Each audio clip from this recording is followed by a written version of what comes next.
Ezimu ku nguudo eziri mu kuzimbibwa ezigenda okutambulirako emmotoka z'amafuta ziri mu bifo awakuumirwa ebisolo eby'omu nsiko so ng'endala ziyita mu bibira. Ekkuumiro ly'e Murchison Falls National Park n'ekibira kya Budongo bye bimu ku bifo awayita enguudo zino. Abayunirwa bategeezezza nga bwe baafuna okulungamizibwa ab'ekitongole ky'ebyomu nsiko Kiwuuwa n'ekivunaanyizibwa ku butonde Kinema okukola enguudo eziyita mu bifo ebikwatagana obutereevu n'obutonde bw'ensi.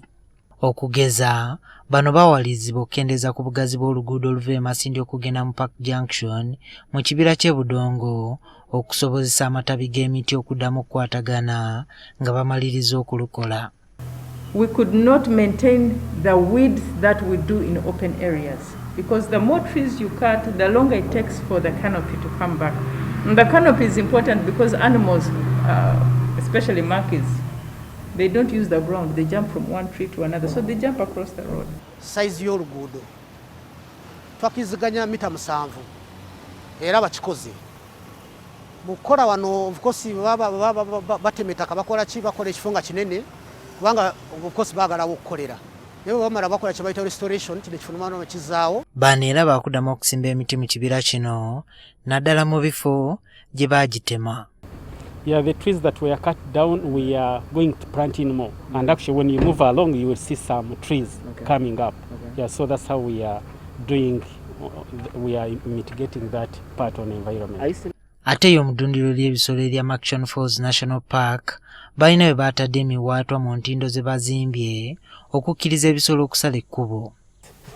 Yeah, like we put in some reptile crossings, underpasses, so that amphibians can go through down. Then in some sections we didn't put guardrails so that we allow animals to go through. However, in some sections we found that it was so risky we had to put in some guardrails for the safety of human. Ne mu bifo gye baayasa enjazi bagamba nti batandise okusimbayo omuddo.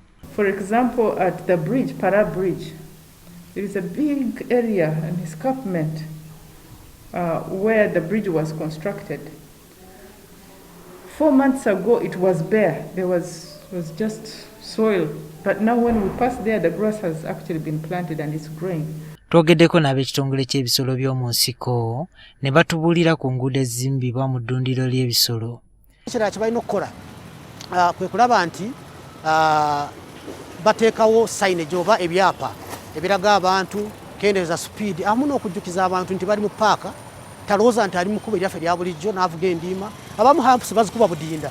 Bano balinda okulaba omulimu gw'okuzimba enguudo nga kuwedde ku buti amalundiro g'ebisolo eganaabeera kyokka nga baagala bano bazzeewo emiryango abalambuzi we bayingirira kubanga nagyo baagimenya.